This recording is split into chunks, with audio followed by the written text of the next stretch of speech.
Over the past weeks, something has changed about the war in Ukraine. Although the fighting is still raging, it feels as if we have crossed a tipping point. Zelensky is under fire even in the West for corruption. The Americans once again said they want to end the war A.S.A.P. in their new national security strategy, and the battlefield losses seem to be getting faster. Here to help with the developments is once again friend of the show, Stas Krapivnik. Stas, welcome back. Thank you. Always a pleasure. Great having you back, because you actually just visited the Donbas region. And what was it like? What did you learn over there? And what's your impression about how the battlefield is changing at the moment? Yeah, we came in, we came into Donetsk from the east. And last time I'd been in Donetsk was in May. So it'd been 5 months, a little over 5 months. And there were buildings in eastern and central Donetsk, or a pair of buildings we saw that had been destroyed, that hadn't been destroyed before. So you're talking probably ATACMS-based missiles, maybe Storm Shadow, civilian buildings. There's no military in Donetsk. I mean, there's soldiers walking around here and there. They're mostly the people that are on leave visiting their families. And there's still something I'll focus on next time I'm there. There's still plenty of men walking around that are not in the military, because the legend is, everybody in Donetsk, all the men have been killed, because Russia's losing millions upon millions of people. You see a lot of men walking around here and there, doing different jobs, their families, even though Donetsk does get hit. Well, yeah, even where I was staying, one of the hotels I was staying, you could hear the Panzer working at night, because something came in, got through the outer rings, and was coming into the city. So there's anti-aircraft systems, of course, inside the city also. There's a final ring of defense. The missile systems Russia does not place inside the cities, unlike the Ukrainian forces. The missile systems like the S-300s, the S-400s, they're on the outsides of the cities. And there's the reason they do that. The Ukrainians use their own population as human shields. So if you destroy their anti-missile systems, and they're by schools, they're near hospitals or residential buildings, you're going to have splashback from that explosion on the surrounding buildings. A. B, they're firing missiles from inside the city. Well, yeah, everything goes up. Physics is still physics. It will come down somewhere. So even if it takes a Russian missile out over a Ukrainian city, all of that falls right back down on that Ukrainian city. You get civilian casualties, and then the Ukrainian and Western media are screaming, the Russians are targeting civilians. They're not, but metal still comes down. Metal comes down hard. The Russian missile systems are all on the outside ring of any city. Moscow has them too. All these areas have them. And on the inside, you have more point defense systems like the Panzer, which is autocannons and short-range small missiles that could take out a large drone or airplane-style drone, what have you. And when it falls, because pieces will fall, of course, it causes minimal damage. Of course, it could kill somebody. If a metal falls in your head, it's not exactly pleasant. But you're not having those 5-meter long missiles or chunks of missiles falling down all over the place that you have from systems like the S-400 or the Iris, things like that. Oh, the Iris is, I guess, about 3 meters long, but still, that's a pretty big piece of metal coming down. Now, when we got into Western Donetsk, the Kyiv district of Western Donetsk, that area is damaged, and it continues to get hit. Now, the tube artillery and the mortar systems is no longer within range. They've been pushed out. There's some tube artillery that has rocket-propelled engine on the shell, or assisted shell, that can reach Western Donetsk. Mostly it's rockets or missiles, and the city's damaged. People continue living there. I mean, they will not leave. There's a lot of damage, and the further west to the edge of the city you go, the further the damage hits. And then went to Avdiivka. Now, Avdiivka is a suburb, but it's not a directly connected suburb. I guess a better word would be satellite. Hmm. So there's about 6-7 kilometers distance between the edge of Avdiivka and the edge of Donetsk, Western Donetsk. Now, for at least the American audiences, because most Europeans understand this, there is no major urban sprawl, so the city ends.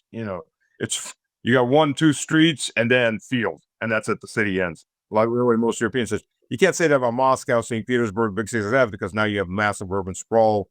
The little satellite villages have all been pseudo absorbed, and the city keeps going because people are building single home communities. You don't have that in Donetsk. You don't have that kind of investment. You haven't because of this war, and because the Ukrainian government before that was mostly just taking money out and not investing anything in. So the city ends. It's about 6 kilometers from Avdiivka to Donetsk, open field. So you can understand having to advance to these areas, how difficult that was. And Avdiivka was probably the major fortress city of the Ukrainian line. Combined, that they were preparing for 8 years. They were planning on, they were massed to attack from that area into Donetsk when Russia preempted the attack. With half the forces of the Ukrainians are piled up. Just in Lugansk, they were in jump-off positions around Lugansk that weren't really that fortified, while in Donetsk, they were in jump-off positions that were fortified.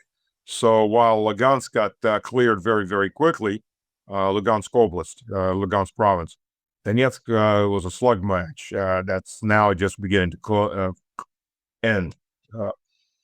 And Avdiivka, well,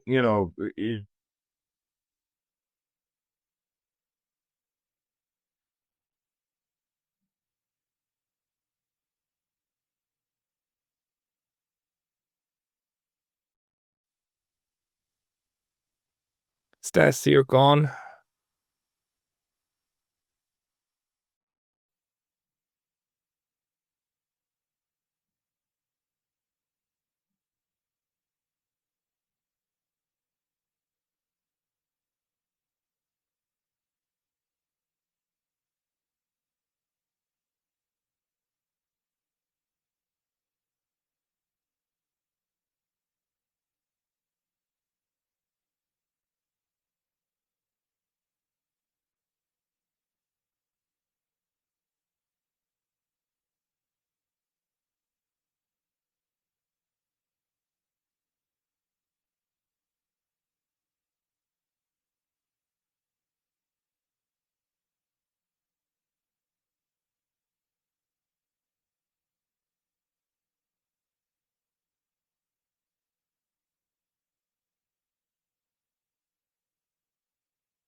Hello.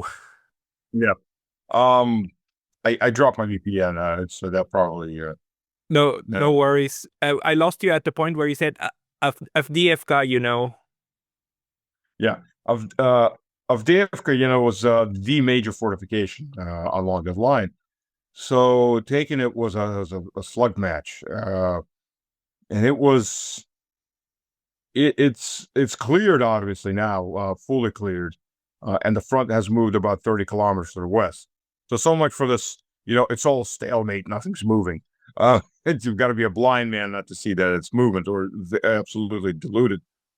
But the city's gone. I mean, there's the one church on the video that survived, and looked like it survived absolutely intact. Thank the Lord, because the Ukrainians these days, by the way, are droning churches.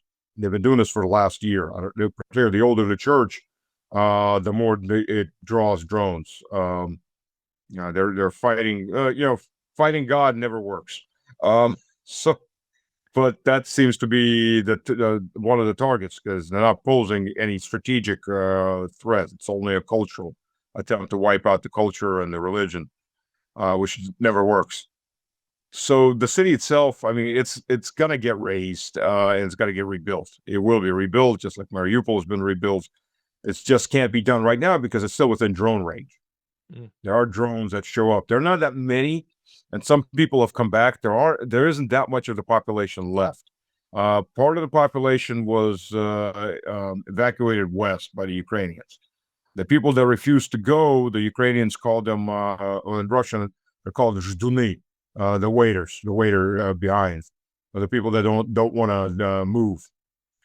In this case, because they're Russians and they're waiting for the Russian army.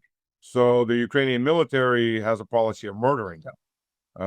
Either they've tried several Bucha 2s, 2.0, created corpses, but a lot of times they haven't had a chance to publish the videos when the Russian forces are moving in and videotaping all the bodies everywhere. In the Avdiivka, there was a woman, an old woman that was shot in the head while sitting on a bench, and a year later, her corpse was recovered still on that bench when the Russian army came through and cleared it. She was just left there by the Ukrainians, or maybe by Ukrainian mercenaries. They're even worse than any of these. Were as bad as any of these SS units from like Azov or Tornado and all these others. Da Vinci's Wolves. Most of the bodies have been cleaned up over the last year. There's still bodies under some of the rubble. Just the rubble has to be cleared out. But the city's so damaged that it has to be rebuilt. There's very few buildings that are salvageable. There are people who came back and are living there.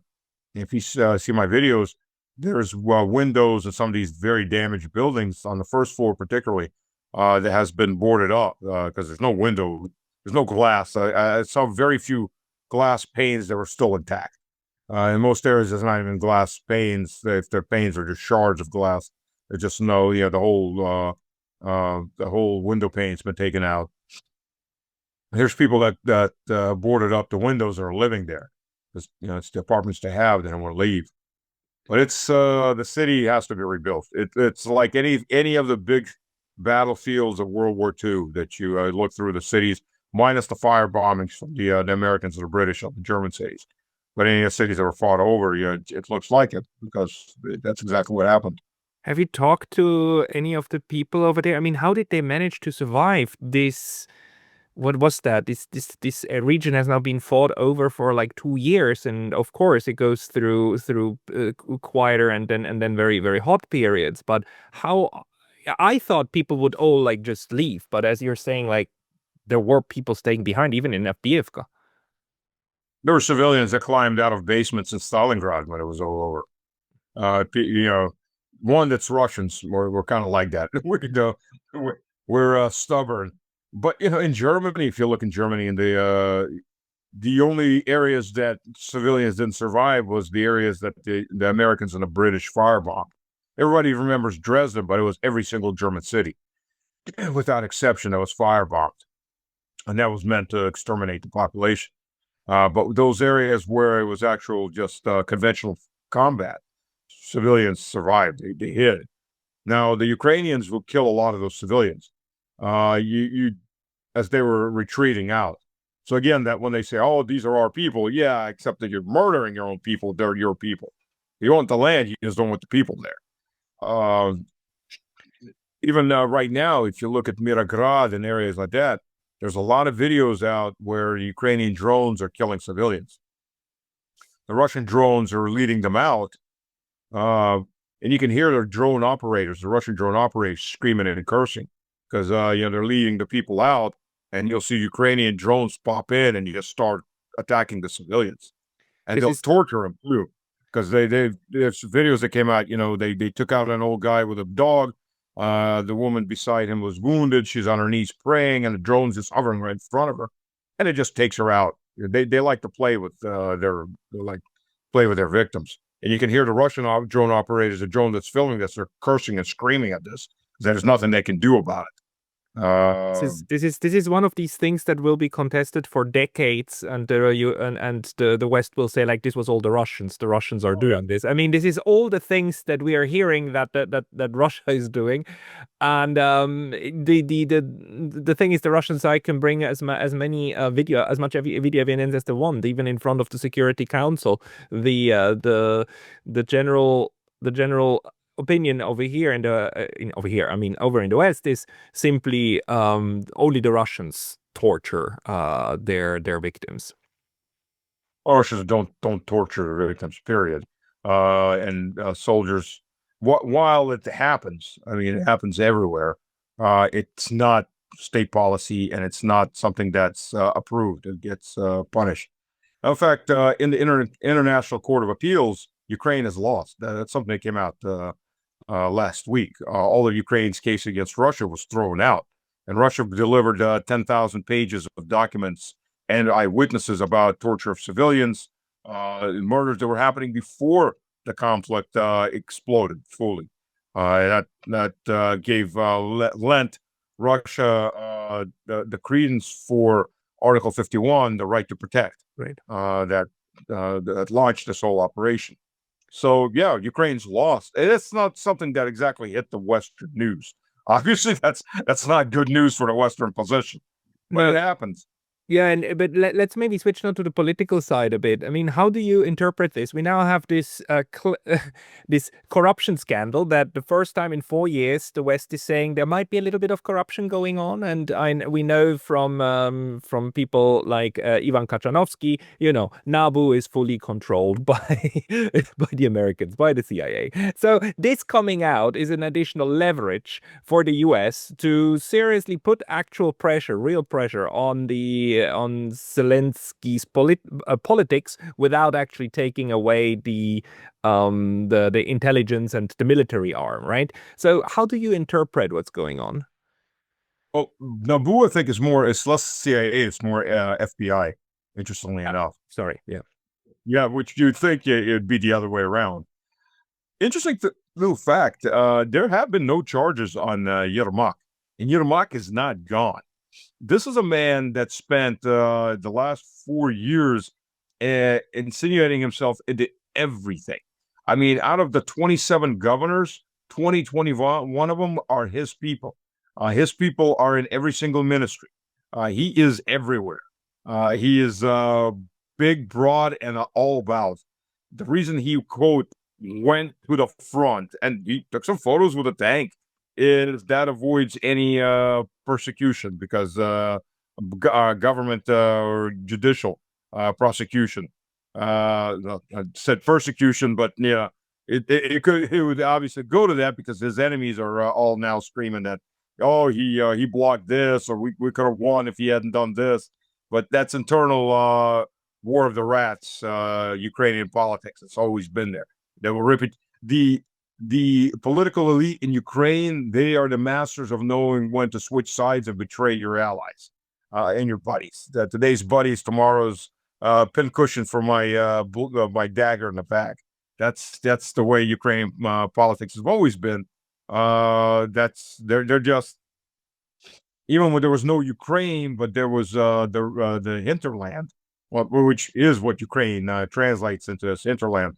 The various nobility that was living in those areas, they would often switch sides between the Russian Empire, the Poles, and the Turks whenever it suited them. So they would backstab each other on a constant basis.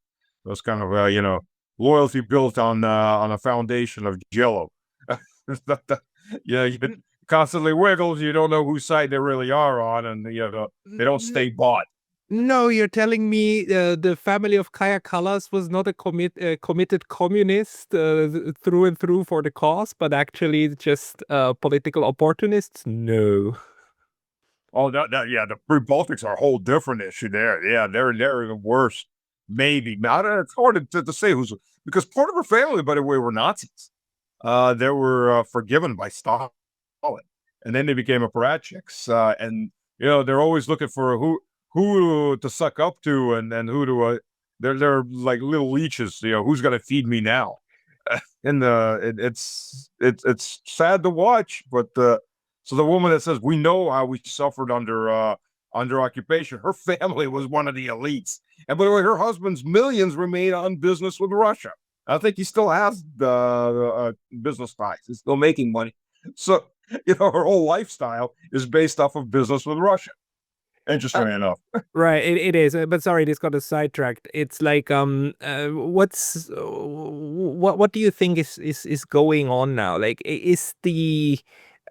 are we at a tipping point, as I said in the introduction? Do you think that now issues are going to develop much faster? Because, like, also the United States, I mean, this is just this new national security strategy. While it is not a complete surprise, it's more or less what Trump has been saying for a while now, but it is now in on paper, and it seems really as if though the US just wants to end this even faster than we thought about. So is this going to change something? Well, the security strategy, it's one thing what's on paper. It's the other thing is to listen to what they're saying. And Hegseth already said a lot. Hegseth had a speech in the Reagan Library for 40 minutes. Yes, I listened to the whole speech. It was easier listening than listening to Trump's speech, which I wound up having to take in 3 chunks because it was just difficult to sit through. I can feel for those generals or a captured audience. But Hegseth, it's basically, as Bartlett says, it's divvying up the resources. Because he said, yeah, Russia is no longer listed as the enemy of America, but Russia is a foe of Europe, is what Hegseth said, and Europe needs to stand up, and we'll support them. We'll support what I've been saying all along. America's role now is we've got this conflict going. We're not giving up on Project Ukraine. We've invested in the Project Ukraine. Now it's time to make the money out of Project Ukraine. So how do you make money out of a losing war? Well, the point isn't to win or to lose. The point is to make money. The saying goes, it's all over but the dying, and there's still a lot of dying that's going to be happening. Especially if the Europeans, okay, well, we own a third of Europe, which the EU, the Europeans, it's the wrong way to say it. The EUers, the USSR people, and even then, there's countries like, or I don't know if they still consider them countries or provinces like Hungary and Slovakia and now Austria. That are less than thrilled with us and don't want to have anything to do with it. But and Czech, well, Austria voted in the Conservative Party, but they're not in power yet because the opposition was able to form a government and keep them out. But I think the next elections, unless they get banned, the next elections it'll be without doubt that they may even have the supermajority to form their own government without any coalitions. But for the Europeans, what did Hegseth say? 5%. And those of our allies that refuse to spend 5%, we have tools to punish them. Spain, Portugal. So, and since European industry can't produce it produces some equipment, the Germans are remilitarizing, reindustrializing faster than most people want to realize, but they still can't produce the vast bulk of what they need for 500,000 men army that they're getting ready to start. And by the way, the demonstrations in Berlin, there were only 8,000 people in those demonstrations, only 8,000 kids. This is not a massive demonstration for a city the size of Berlin. But the Americans, let's not forget, America has 2,500 M1 tanks parked that they're now upgraded M1 pseudo M1A1s because they still have steel armor. They don't have the composite armor, but they're changing the main gun to the 120 off of the 105. They have 2,500 M1A1s parked. They have lots of anti-aircraft systems. They're old systems from the 1960s and 70s, hundreds of them that are parked. They have thousands of Bradleys, older versions that are parked. Either you scrap them or better off you sell them. And better off you sell them as if they were just, at today's prices, not prices that you paid for in the 80s. Europe needs the tanks. And if Europe is in the fight, then they're really going to need those tanks. This is where you make the money. If you're popping a tank at $14 million a piece, you do a tank division, that's about 400 tanks. That, multiply that out, that's what, that's about $5 billion. Sure, This is how you start making money. Sure. But I mean, the United States made it clear that they want Europe to spend more money, but they wanted to spend it on U.S. On U.S. equipment, right? I mean, do not dare thinking that you can produce this stuff yourself. If you do, then again, like we will see to it that doesn't happen. But again, like there's this issue. I mean, it cannot be the strategy to kind of lose Ukraine, but then bring the fight to Europe, right? Because the big problem is once you reach the Polish border, you actually reach a NATO border. And then it's kind of, with NATO, it's kind of all or nothing.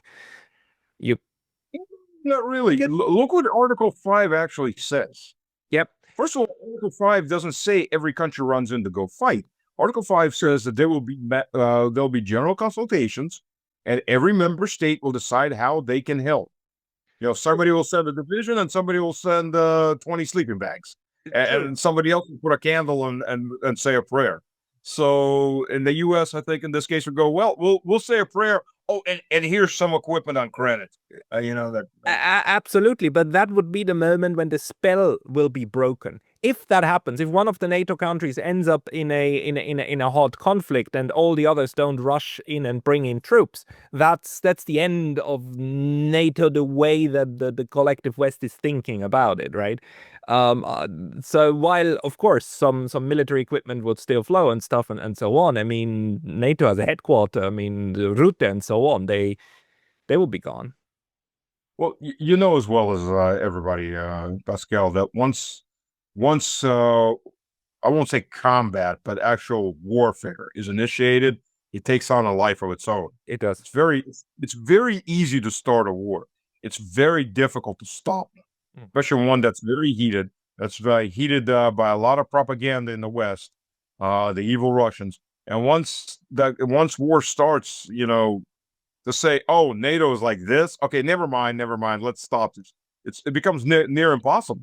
It takes a life of its own. I think that's what they're counting on. Certain nations in NATO, of course, will not fight. Some nations will probably have a revolution. Greece, Bulgaria, if they're told to go fight Russians. Other nations will go happily. Romania probably, maybe not. I mean, if you look at the last elections, if they were kept instead of buried, the Iranians obviously said, no, we don't want this, 65%. But again, once emotions are flared, how it goes, it's hard to say. And once combat is initiated, it doesn't matter who starts it. This may insult Europeans. I think again, not Europeans, EUSSR, the peasants of the EUSSR, because that's the role that the elites have given to their people. There's no real freedom of voice or choice in most of these nations, obviously, because our crowds have been ignored for years. Look at France and the Yellow Jackets and so on.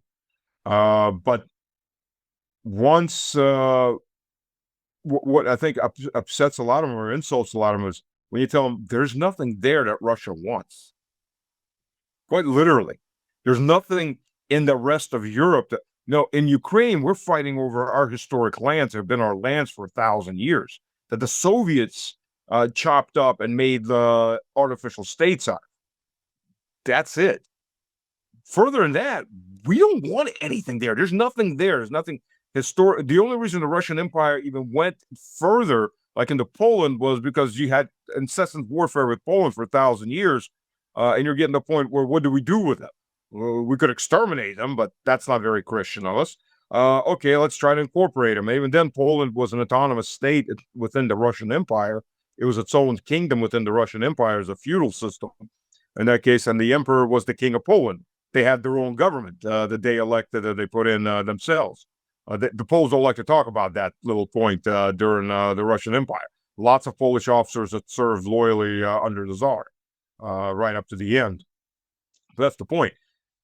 That we don't want anything there. What do we have there? A culture that's degenerated, massive amounts of immigrants that don't work. They're sitting and feeding off the system. Infrastructure that's crumbling. Industry that's deindustrialized. What is no resources? What is there that we would want? Any technologies that we don't already have, we could pretty much still buy one way or the other. You can just hire the people to recreate it if it goes down to that. So what's there? And that really insults. I know it hurts the feelings of the Europeans because we're the center of the universe. Well, gentlemen, no, not really, not anymore. I mean, that's one of the things that doesn't go into into the brains of those EU people with these dumb policies. But the danger still is, of course, that they talk themselves into a war frenzy, right? And that they talk themselves into a preventive war. We need to go in first in order to stop the Russians from coming, right? I mean, this is we've got people now inside NATO who even entertain such thoughts on the record, which is very, very scary. So what do you think that Russia is planning on doing in order to defuse this potential time bomb? I don't know if Russia's doing that much to defuse it. I mean, Russia, well, okay, let me rephrase that. Russia has continuously said that we don't want this war, period. We don't want a war with the USSR. Russia has, I mean, continuously has said that. Russia has gone slow, and I think it's had the opposite actual effect than it should have. And I've been saying this for over 2 years on media. We shouldn't be going slow. We should be going fast because that will scare the West into going, okay, let's talk. Because if you notice, when this all started, all the embassies fled Kiev, and then they turned around like, oh, the Russians they're not coming down as a sledgehammer. We'll just go back and we'll start business as usual. And going slow has had the opposite effect because Russia, it's a change. It's a difference in mentalities. Russia doesn't want to project high aggression, that we were going to just grab everything, blah blah. So we're going to go slow. That way, they understand that this is contained. That we're not in a state of war. We're in a state of special military operation. Meanwhile, in the West, oh, well, we can take them. Look how slow they're going. We can take them. They're nothing to be afraid of. It's the exact opposite effect. But in the Russian, I think government's finally starting to catch up on that. That where the message is not just getting garbled. It's a bizarro world. It's going exact opposite. On the other hand, it did have the effect that the NATO troops in Ukraine or Ukraine's NATO-equipped troops were basically sent into the meat grinder, right? Russia just had to wait and then to do its attrition. And from the moment that it was clear that this would be a war of attrition, that's kind of the best thing you can have, right? You don't need to go on the attack. You actually just grind it down. For as horrible as it is, and by the way, Vladimir Putin several times said it is absolutely gruesome, but it is what it is. But on the other hand, the NATO also made it clear that what they do not want is a NATO war, right? Whenever there was a missile or something landing on Polish territory, killing two Poles, and Zelensky said, well, Article 5, now you have to, they immediately slapped his fingers and said like, no, shut up. This is a proxy war and you're the proxy, so go to war and shut up, right? They made that very, very quickly. And they did that several times, actually, to tone it down again when it came to the brink of actually becoming a NATO-Russia war. So do you think that strategy is now going to change? I think the Europeans have changed that strategy because you're right. They've lathered themselves up into a frenzy. I mean, look at Brussels droned airport. The last drone was a police helicopter that the government refused to admit until the local media broke it. Look, this is the helicopter. Yeah, we're flying over the airport. Okay, that's not a drone. And it turns out every other drone was either going from helicopters to local small airplanes to the stars. Stars twinkle. Oh, that's a drone. And this is the level of hysteria that they're trying to put into the people.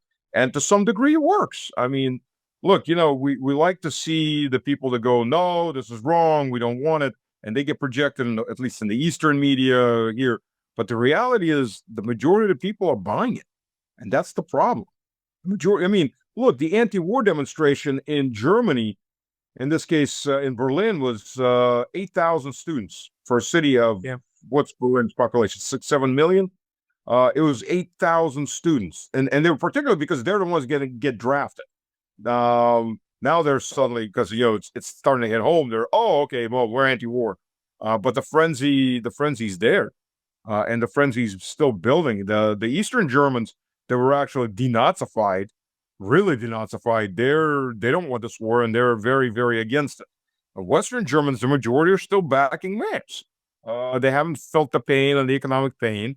And the Germans are bringing back the draft, going to have 500,000 plus, which is making the Poles nervous because there's that little historical precedent. To get to Russia, you still kind of have to go through Poland, and Poland hasn't exactly had the best relations with Germany. In fact, it's demanding 1 trillion euros in compensation for World War II. By the way, Poland that also got rid of all of its Germans, become an mono-ethno state. So it's quite interesting. There are these countries in Europe that are always kind of just, they're just in the way. Like Poland is one of them, and Belgium is the other one. As a Swiss, what I usually say is I really have to thank the Belgians, right? They were our Blitzableiter twice. They took the Blitz twice instead of us, right? Yeah. Because Switzerland is the same. It's just in the way, but yeah, what do you do? And then but let's get back. Sorry. Stupid jokes aside. Um,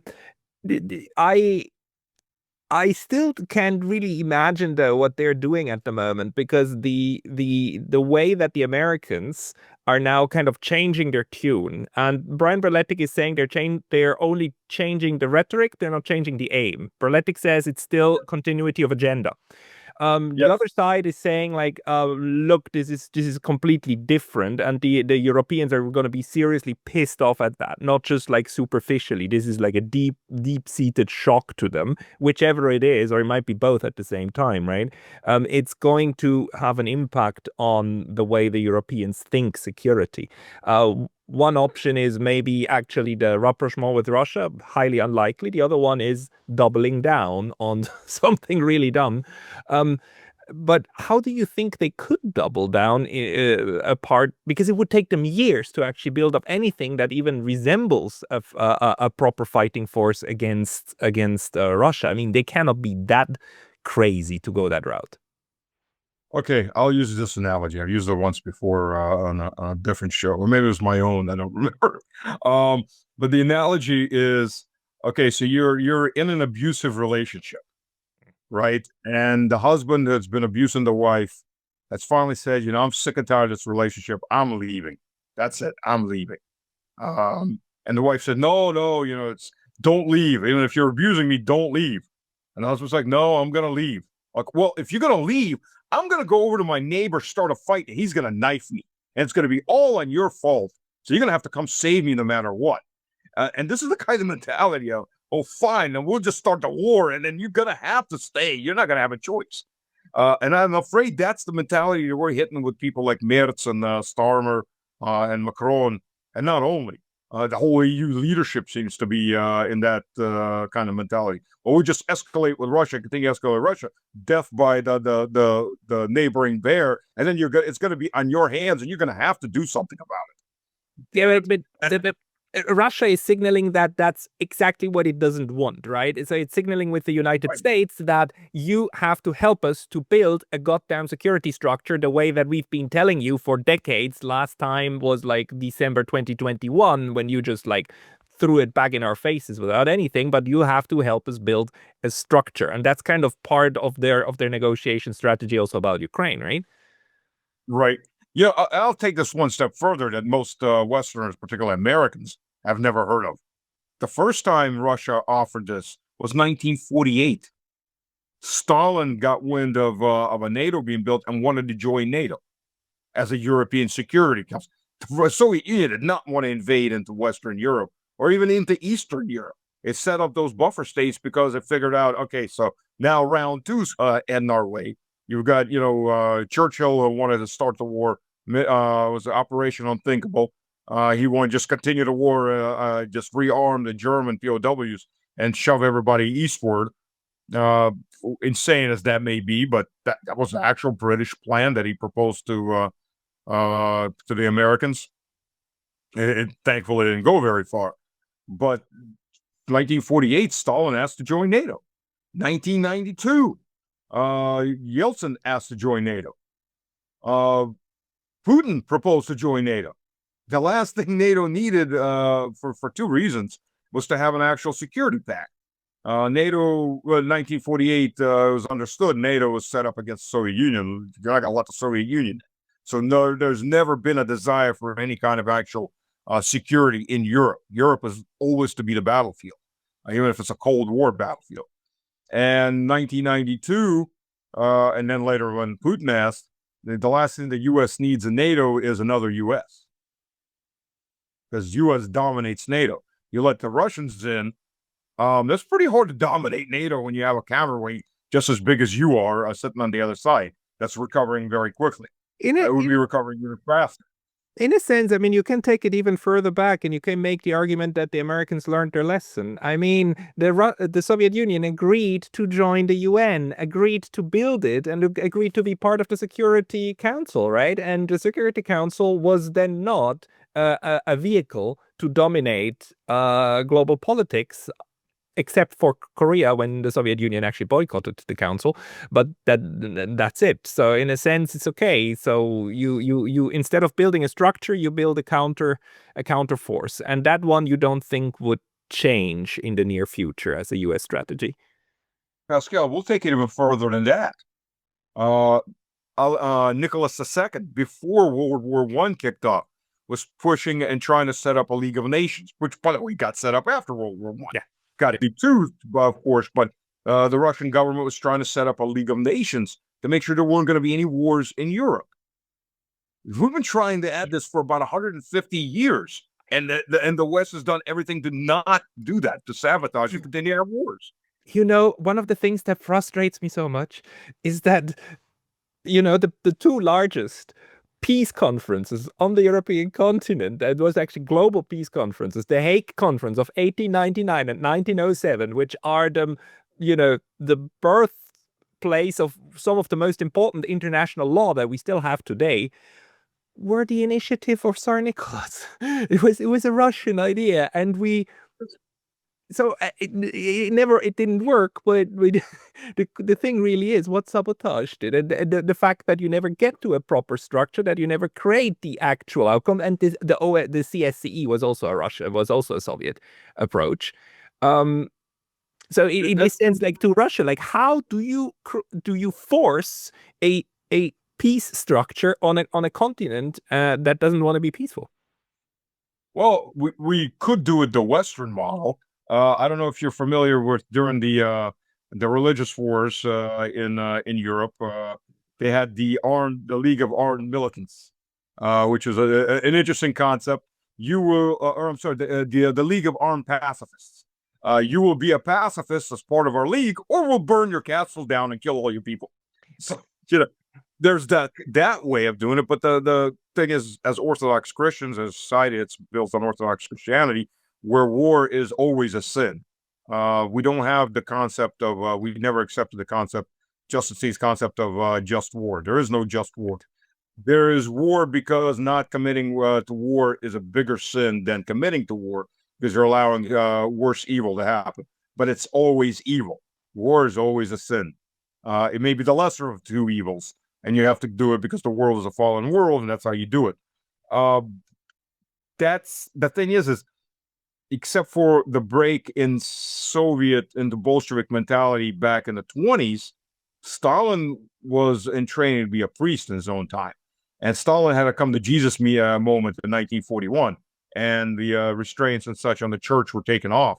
And they did the pressure on the church only returned after Khrushchev came into power. And that was already at different levels of propaganda, information war on the church, and pressure on people that were going to church to end their careers if they kept doing it. And by the way, when Khrushchev was removed by the Politburo, one of the points was his attacks on the church. interestingly enough. So the mentality was still, because the culture is still based off of Orthodoxy, 1,000 years of Orthodox Christianity. Like it or not, except for like I said, Lenin and Trotsky, the society was still built on it. Stalin built it at first without God, and then he allowed God to start coming back into it. And that mentality is still there. Stalin, after World War II, the last thing he wanted was another war. Quite literally, the last thing. They wanted, Soviet Union, Russia, well, it wasn't just Russia, the Soviet Union suffered huge amounts of casualties. They didn't want to repeat casualties. They want to rebuild and build a state, a prosperous state. Whether or not you agree with those Soviet system, that's a different issue. But the mentality was, we don't want another war. We want European security. And before that, as a Christian monarch, as an Orthodox monarch, the drive was, we're going to breach security and end these wars. In fact, Alexander III, when he was emperor, there wasn't a single war. There were border skirmishes, and there wasn't a single war because he was the second son. He was supposed to be the emperor. His brother George died unexpectedly, and he became the next in line. But as a second son, Alexander III fought in the Russian one of the Russian-Turkish wars, so he knew firsthand what war was, and he didn't fight in the rear. I mean, he took part in the combat, so he knew very well what that war is. So when he became Tsar, he avoided wars wherever he could, and there were plenty of opportunities to fight with the British, but he avoided it. So that's been a drive, a multi-generational drive. Again, the Western propaganda, you'd think that, every day Soviet children get up and they file their teeth into points, they file their claws, and they look at, and ceremoniously kill a Yank because we're animals, and go have a glass of blood. That would be the Western propaganda. But if you look at realistic historic fact, like you said, the two peace conferences before the Hague conference, that was absolutely driven by Russia. It has been for over 150 years. Hasn't been successful, unfortunately, for the most part, but it has been. Well, if we learn from this past, right? I mean, one of the things about us humans is that when we're not successful at doing something 1, 2, or 3 times, we try a 4th, a 5th, and a 6th time. So in this sense, like, the long trajectory from the first 2 peace conferences over the League, over the UN, over the Conference for Security and Cooperation in Europe, over the 1990s, right, which was also a moment of negotiation, and the reunification of Germany, in a sense, was the Soviet Union saying, okay, fine, guys, go be together, and then we build something, the common house.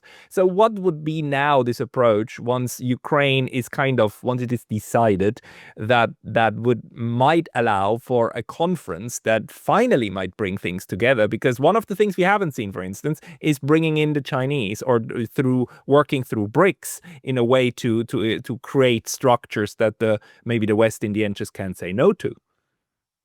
Well, we've seen attempts to bring in the Chinese. They're actually very silly attempts. Macron was just in China begging Xi to pick up the phone and force Vladimir Vladimirovich to do as you tell him.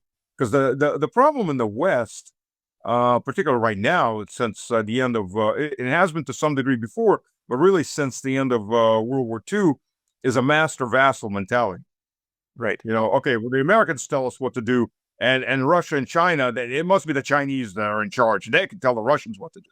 They don't understand countries working at an equal status. We can consult, we can talk, but we don't order each other around.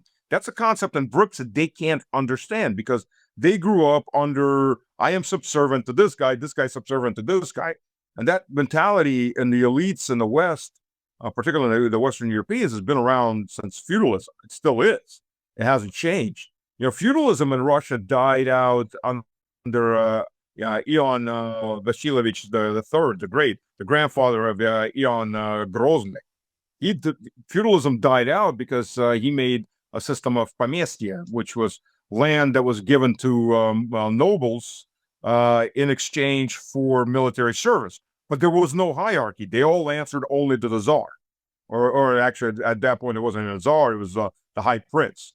So feudalism as a system broke down. It was forming in Russia, but it was, I won't say aborted. It was already there, but it was killed off in early childhood. So this full system of feudalism didn't really exist. Everybody just answered to the central authority. But the Western feudal mentality is still there, at least amongst the elites. We always answer to somebody. And then the hierarchy, and BRICS doesn't have that. And I think that's a big problem. That's why they go to China. Hey, tell the Russians what to do. Which is why, how? We can't tell the Russians what to do. The Russians do what they want to do. We can talk to them. We can consult them. But that's the majority. And that's the problem. Ukraine, it's all over by the dying. There's going to be a lot of dying for the next year to 2 years, like it or not. The question is, what will the Central and Western Europeans do? Russia is betting on the long game. This is one of the reasons this has taken so long. And the long game is collapse and revolution in the West. Right. At least the removal of these people from power and replacement by others. But these people, and they understand this. I'm pretty damn sure these people, they're psychotic. They're very undereducated because they don't understand economics. Most of them never been in business. They grow up and they go finish university and they go straight into political careers. Most of these people have no understanding how businesses are run, how economies are run, or how their own people live. But they do understand how to grasp onto power. And they do understand that they're on the cusp of losing power. And I think they get desperate. They're going to do whatever they want. We've seen Europe become, Western Europe, Central Western Europe has become an absolute tyranny in so many ways. I mean, for God's sakes, there was an article out. A British guy just got arrested because he was in the U.S. visiting a friend, and he posted on Facebook photographs of him shooting rifles. Yeah. Yeah. I mean, that's the what can you say? England is an open air gulag with about 20,000 political prisoners. How else would you call somebody that gets arrested for voicing their opinion on Facebook and gets 2, 3, 4 years of actual jail time for that? That's insane. But that's a police state. That's an absolute police state, and most of Europe is heading in that direction. Britain arrests people for protesting the genocide in Gaza. The Germans are taking people down and are prosecuting them. I mean, it's a very ugly moment actually in Europe. All while still screaming that they are the cradle of democracy. But so your prediction overall is that Russia is basically betting on that this system cannot sustain itself for very much longer. That's what they're betting on. Whether or not they're right, it's hard to say. It's like routes in combat. You could have a unit that stays and fights long and hard, and all of a sudden morale breaks. Sometimes even when victory is on the cusp of victory, morale breaks and it runs. At other times, they'll just stay and fight to the end. It's hard to predict, but this is the same thing in this case. Will they rout? If a civil war breaks out in France or in Ireland, will it jump to England? Absolutely. Will it spread like wildfire? Possibly. And I think that's the fear. So they will do anything impossible to lock down. And the problem is one of the best ways to get rid of your political opposition is to have them die in a battlefield somewhere. Because once you get into war, all the rules of civil society are gone. Little protest against joining the military, that's sedition, ladies and gentlemen. Yes. Sedition is punishable by execution, or we'll just ship you off to the front anyways. You want your own political party that doesn't agree with us? You're agents of the enemy. Well, we just shut you down, arrested you, and off you go to the camps. And we've seen that before. I mean, this isn't me, just fantasizing about something that could happen. We are seeing how it happened in Ukraine, right? We see how Ukrainian the democracy they had was collapsed under the dictatorship of the war that the war brought with it. So even worse, that democracy was collapsing. I won't say democracy. I don't like the term democracy. Democracy is mob rule. It's as Jefferson said, it's the 51% taking away the rights of the 49. Republican system, a system of checks and balances and representation, died once combat really started. It was already dying from 2014 when the old SBU was gutted and the new security bureau of Ukraine was created by the CIA MI6, the 5th and 6th directorates. I don't know why MI6 has to name the Ukraine director, the 6th director, I like the number 6, but So, but then you got the Gestapo that's today in effect, and it's murdering people. It's murdered. There's thousands upon thousands of people inside Ukraine that were disappeared over between 2014 and 2022, and it's only gotten worse, obviously, since then. 11 or 12 opposition parties have been banned. Leaders have disappeared or been murdered. Property confiscated. All the news outlets consolidated under Zelensky. Oh, and no elections. But this is how democracy works. This is what the West is told. Oh, that's democracy under stress. Well, if you're talking 52% taking away the rights of 49, maybe. But I don't think there's any 52% there. It's more like the 20% taking away the rights of the 80, the 20/80 rule. But that's what you have, and the West is doubling down, tripling down, quadrupling down. So I'm afraid the Ukraine issue would get settled, but I think the West is gonna, in the end, these Western leaders are gonna intervene. It's gonna be death by the neighboring bear. So damn it, you won't leave me, America. Desperation is growing. I hope I'm wrong. Stop. Good Lord. Somebody bring her a new TV with better programs. Please. Okay. But Stas, I could calm down. Stas, thank you very much for your analysis, your estimations. I very much value those, since you're also you come from various perspectives. People who want to see more from you, they should go first and foremost to your own YouTube channel, the Slavic Man, right? Mr. Slavic Man, but with a K, not a C. Mr. Slavic Man with a K. I will put the link into the description below, also to your Telegram channel and the other links where people can find you, and then we'll do an update soon again. Stas Krapivnik. Absolutely. Thank you very much. Better news. Thank we you. can pray. Thank you.